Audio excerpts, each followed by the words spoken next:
iyo tuvuze ko nk'indwara y'igisukari ikira canke hypertension ikira nta gitangaza kirimo. Mu bisanzwe umuntu dufate nko kuri hypertension canke indwara y'ivuduka ry'imirindi y'amaraso, nukumaza kumenya mbega iyo ndwara iterwa niki. Iyo ndwara mu majambo make kenshi iraterwa nuko uturingoti tuzana amaraso mu mutima avuye mu bihimba twamaze kwiyegeranya. Ahandi utundi turingoti bita amartere twakura amaraso mu mutima iyo amaze kuronka umwuka tuyasubiza mu bihimba vyo hepfo no haruguru tumaze kwiyegeranya, kandi dutuma umutima uza gutera cyane kugira ngo ayo maraso ashobore kwinjira.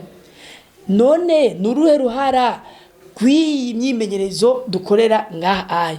Iyo myimenyerezo ifise un principe actif ndakivuze mu Gifaransa yitwa vasodilatation. Nukuvuga iyo myimenyerezo ifise ubushobozi bwo gusubira kwagura twaturingoti dukaguka, bigatuma amaraso yoroherwa mu kugenda kuvomerera ibindi bihimba vy'umubiri.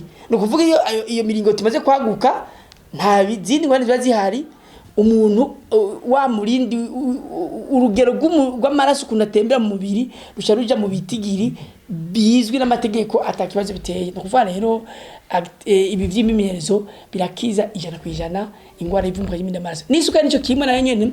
Isukari nayo iri ubwoko butari buke, hari bita diabete type 1, diabete type 2.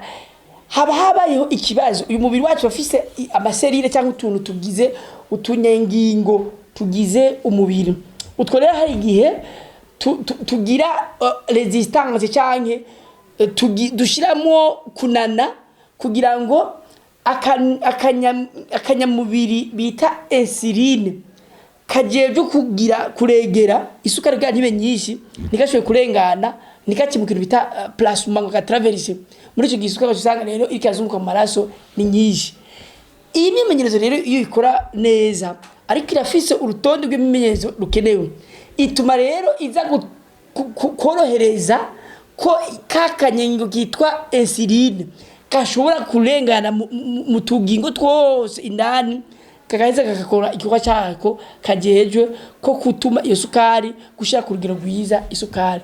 Ariko ikintu gisabwa nuko umuntu wese imbere yuko yokora iyo myimenyerezo ngororamubiri yabwirizwa kumanza kubonana n'umuhinga yanonosoye ivyo vyigwa kugira ngo amanze amusuzume arabe katazindi ndwara zinyegeje indani. Ingwara ashoboye gutora nazo araheza akamugirira urukurikirana cyangwa urutonde kukuntu yokora iyo myimenyerezo ngororamubiri.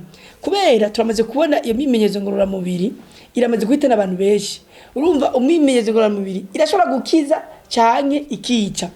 Dufata akarorero nk'umutamu w'imyaka 70 bamwandikiye urupapuro ati uragenda ugire uje mwibarabara ugire gutambuka marche jogging canke natation, agaca huro mwibarabara n'abasore bagikomeye agaca jamo yirukanga.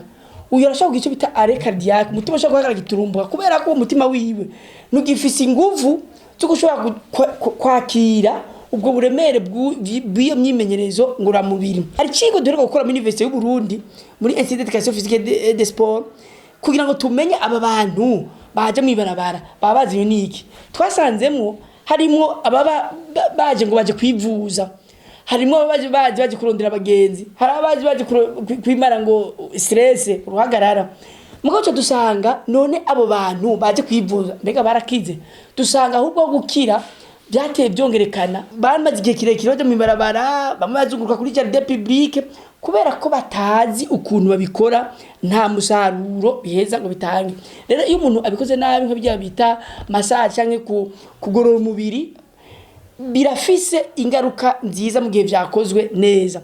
Mwe igihe bikozwe nabi ni ibintu bibi cyane, bishobora gutera ubumuga bw'amanere, imitsi, birashobora gutuma hari n'abamaze kuvuna abantu aya magufa mu mugongo bakabahagarara ko mu mugongo cyangwa bakabafyonda tekinike ya chiropractic bakabazana babavunye aya magufa y'imbavu. abandi bakabazana babapararije babamugaje.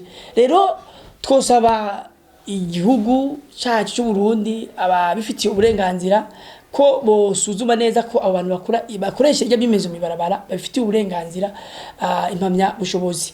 Ikindi twovuga nuko nka Institut d'Education Physique et de Sport Campus Kiriri muri EPS barafise abantu bavyize basanzwe barizi ivyigo bijanye n'umubiri bita anatomy physiology ku umubiri ukora, bariga traumatology kumenya impanuka zishobora gushika umubiri, bariga na sport et santé kumenya ni gute imyimenyerezo ngororamubiri ishobora gufasha za ngwara twavuga gwica ruhoze zimwe twadondagura mu ntango.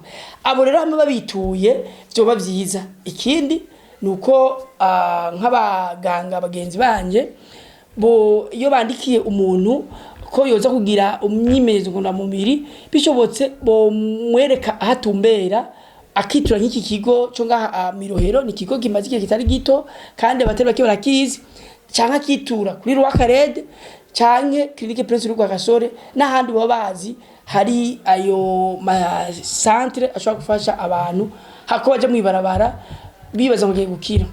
Icyo twinde twosaba nuko nk'ubushikiranganje bujeje kubungabunga amagara y'abantu bwofasha kugira ngo mu ma province yose n'imiburiburi hakabaho ikigo cha kinesiotherapy physiotherapy kugira ngo gipfunyirije urugendo ba mama cyangwa bari abanyogokuru bari ruguru badafisa mikoro gushaka kwanga Bujumbura. Muri ico gihe muri ambono kazoza y'igihugu y'ibihumbi 2040 2060 tuzoheta tuyishikira abantu bakomeye kuko abantu bagize amagara meza baca bakora ibikorwa byo kwiteza imbere bakateza imbere n'igihugu cyacu.